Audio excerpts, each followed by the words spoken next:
नमस्कार दोस्तों, स्वागत है आपके अपने YouTube चैनल शिक्षापुरम में। आज है 12 मार्च 2021 और 12 मार्च 2021 के करंट अफेयर के इंपॉर्टेंट क्वेश्चन हम इस वीडियो में डिस्कस करेंगे। आज के इस वीडियो की PDF फाइल आप हमारे टेलीग्राम चैनल से डाउनलोड कर सकते हैं। टेलीग्राम चैनल का लिंक नीचे डिस्क्रिप्शन में दिया हुआ, आप वहाँ से जुड़ते हैं, या फिर आप टेलीग्राम पर सीधे शिक्षापुरम सर्च करके भी हमारे टेलीग्राम चैनल को ज्वाइन कर सकते हैं और वहाँ से आप हमारी डेली करंट अफेयर की वीडियो की PDF डाउनलोड कर सकते हैं।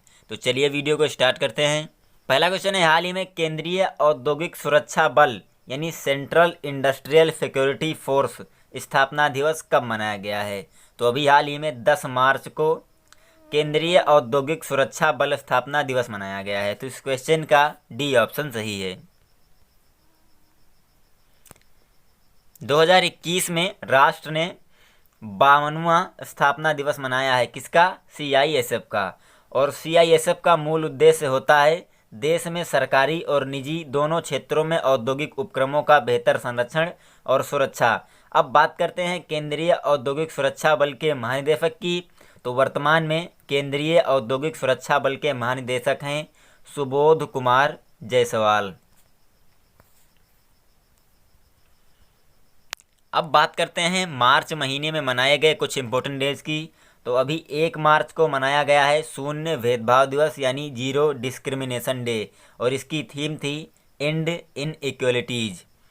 1 मार्च 2021 को ही मनाया गया है सिविल लेखा दिवस, और 3 मार्च 2021 को मनाया गया विश्व सुनवाई दिवस। इसकी थीम थी hearing care for all screen rehabilitate communicate, और 3 मार्च को ही मनाया गया था विश्व वन्यजीव दिवस, और इसकी विश्व वन्यजीव दिवस की थीम थी forests and livelihood sustaining people and planet, और हिंदी में कहें तो वन और आजीविका, सतत लोग और ग्रह।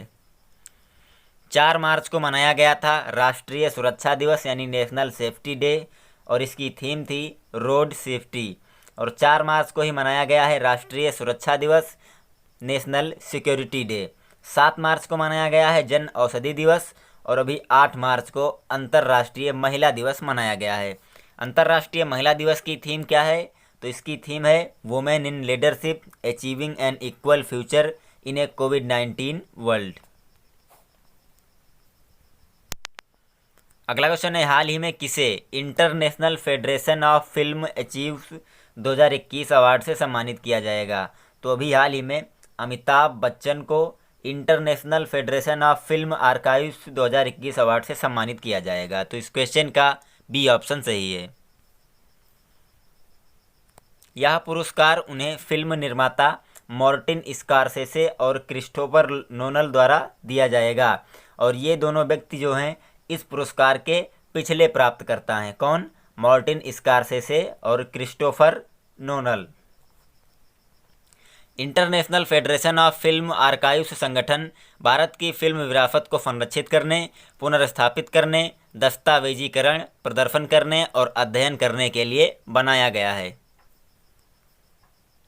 अगला क्वेश्चन है, हाल ही में रेटिंग फर्म क्रिसिल के अनुसार वित्त वर्ष 2022 में भारतीय अर्थव्यवस्था की विकास दर कितनी होगी? तो अभी रेटिंग फर्म क्रिसिल ने अपने अनुमान जारी किए हैं। इसके अनुसार वित्त वर्ष 2022 में भारत की अर्थव्यवस्था की विकास दर 11% होगी। तो इस क्वेश्चन का सी ऑप्शन सही है।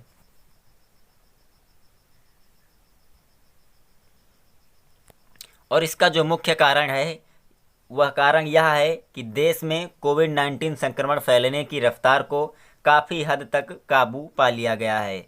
अब क्रिसिल ने जारी की है रेटिंग, तो बात करते हैं क्रिसिल की। क्रिसिल का मुख्यालय स्थित है मुंबई में। क्रिसिल के CEO हैं आशु सुयस, और क्रिसिल के मुख्य अर्थशास्त्री हैं धर्मकीर्ति जोशी। अगला क्वेश्चन है, हाल ही में किसने भारत और बांग्लादेश के बीच मैत्री सेतु का उद्घाटन किया है? तो अभी हाल ही में भारत के प्रधानमंत्री श्री नरेंद्र मोदी ने भारत और बांग्लादेश के बीच मैत्री सेतु का उद्घाटन किया है। तो इस क्वेश्चन का ए ऑप्शन सही है।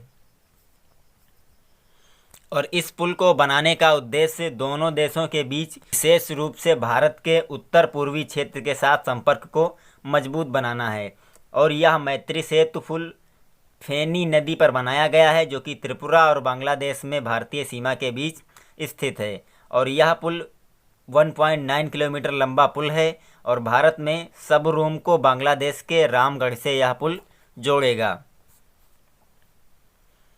अब बात करते हैं बांग्लादेश की। तो ये है मैप में बांग्लादेश। बांग्लादेश की मुद्रा है बांग्लादेशी टका।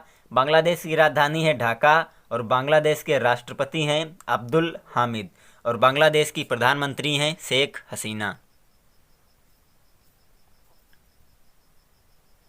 अगला क्वेश्चन है, हाल ही में किसने बासेल में आयोजित BWF स्विस ओपन सुपर 300 के विमेंस सिंगल फाइनल में सिल्वर मेडल जीता है? तो अभी हाल ही में बासेल में आयोजित BWF स्विस ओपन सुपर 300 के विमेंस सिंगल में भारत की PV सिंधु ने फाइनल में सिल्वर मेडल जीता है। तो इस क्वेश्चन का बी ऑप्शन सही है।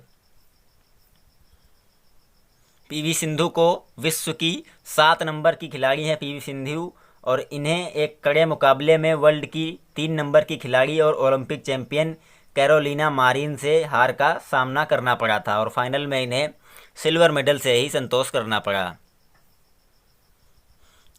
अब बात करते हैं स्विस ओपन 2021 के विजेताओं की सूची की। तो पुरुष एकल में विक्टर एक्सेलेन डेनमार्क के हैं, इन्होंने कुनलवुत विदितसन को हराया। और बात करते हैं महिला एकल की, तो इसमें कैरोलिना मारिन स्पेन की रहने वाली हैं, इन्होंने PV सिंधु भारत को हराया। अब बात करते हैं मेंस डबल की, तो इसमें किम एस्ट्रुप और एंडर्स स्कारुप रासमुसेन डेनमार्क के रहने वाले हैं, इन्होंने मार्क लम्पसन मार्विन सेडल जर्मनी को भी हराया। और बात करते हैं मिक्स्ड डबल की, तो थॉम्स गिलवेल ने डेल्फिन डेरले फ्रांस के रहने वाले हैं, इन्होंने डेनमार्क की जोड़ी माथियास क्रिस्टियसेन और एलेक्सिस कुबोया को हराया है। तो ये रही कुछ जानकारी आपकी स्विस ओपन 2021 के विजेताओं के बारे में। अब चलते हैं अगले क्वेश्चन पर। अगला क्वेश्चन है, हाल ही में कहाँ सुपर 75 छात्रवृत्ति योजना शुरू की गई है? तो अभी हाल ही में जम्मू कश्मीर में सुपर 75 छात्रवृत्ति योजना शुरू की गई है। तो इस क्वेश्चन का डी ऑप्शन सही है। जम्मू कश्मीर के उपराज्यपाल मनोज सिन्हा ने अंतर्राष्ट्रीय महिला दिवस के अवसर पर मेधावी लड़कियों के लिए सुपर 75 छात्रवृत्ति योजना शुरू की है। इस छात्रवृत्ति योजना का मूल उद्देश्य महिलाओं की शिक्षा और उद्यमशीलता को सुविधाजनक बनाना है। इसके अलावा उपराज्यपाल सिन्हा ने तेजस्विनी नामक एक नई योजना की भी घोषणा की और यह योजना मिशन यूथ जे एंड के तहत शुरू की गई है। तेजस्विनी योजना के तहत 18 से 35 वर्ष की आयु के बीच की लड़कियों को अपना व्यवसाय शुरू करने के लिए 5 लाख रुपए की वित्तीय सहायता प्रदान की जाएगी। अब बात करते हैं जम्मू कश्मीर की, तो ये है मैप में जम्मू कश्मीर। जम्मू कश्मीर के उपराज्यपाल हैं मनोज सिन्हा। अगला क्वेश्चन है, हाल ही में आर्थिक सहयोग और विकास संगठन के अंतरिम आर्थिक दृष्टिकोण ने वित्त वर्ष 2022 में भारत की GDP वृद्धि कितने प्रतिशत रहने का अनुमान जताया है? तो अभी हाल ही में आर्थिक सहयोग और विकास मंच ने वित्त वर्ष 2022 में भारत की GDP 12.6% रहने का अनुमान जताया है। तो इस क्वेश्चन का सी ऑप्शन सही है और यह भारत की GDP अगले वित्तीय वर्ष में 5.4% बढ़ने की उम्मीद है, जो कई बड़ी उभरती बाजार अर्थव्यवस्थाओं के तेज़ी से पलटने के कारण हो सकती है। अब बात करते हैं OECD की, तो OECD की स्थापना हुई है 30 सितंबर 1961 को। OECD का मुख्यालय स्थित है पेरिस, फ्रांस में और OECD के महासचिव हैं जोस एंजल गुर्रिया। अगला क्वेश्चन है, हाल ही में उत्तराखंड के नए मुख्यमंत्री कौन बने हैं? तो अभी हाल ही में तीरथ सिंह रावत उत्तराखंड के नए मुख्यमंत्री बने हैं। तो इस क्वेश्चन का ए ऑप्शन सही है। ये हैं तीरथ सिंह रावत। तीरथ सिंह रावत पौड़ी गढ़वाल से भारतीय जनता पार्टी के सांसद हैं और तीरथ सिंह रावत 2013 से 15 में उत्तराखंड में पार्टी के प्रमुख थे और पूर्व में राज्य से विधायक भी रह चुके हैं।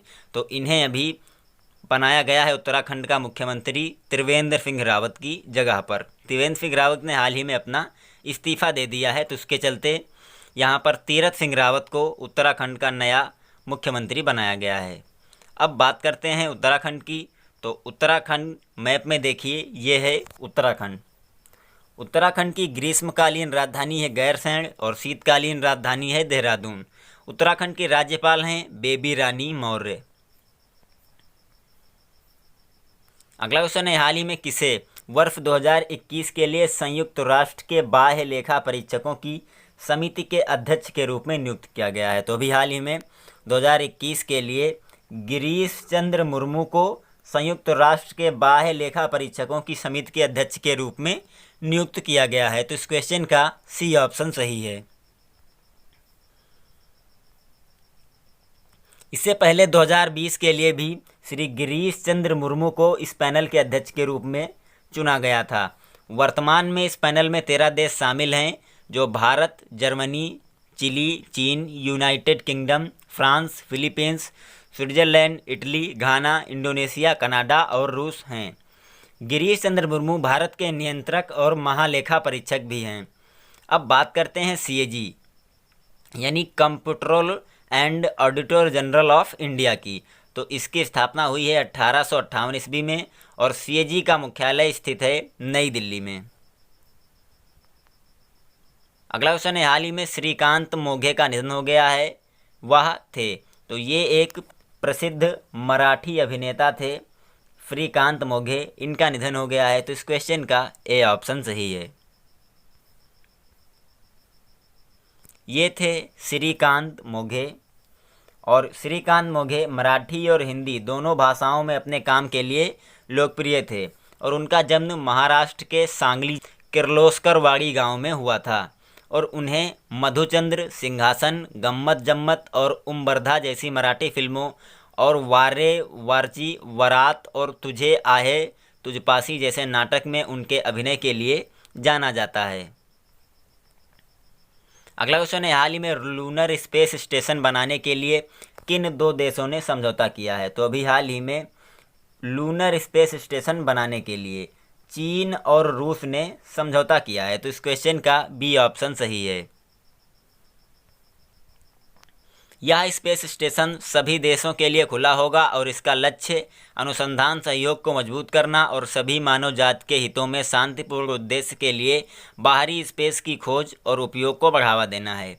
और इस आधिकारिक हस्ताक्षर दौरान के तौर पर चीनी space agency, China national space administration और रूसी स्पेस एजेंसी रॉसकॉसमॉस के बीच 9 मार्च 2021 को हस्ताक्षर किए गए हैं।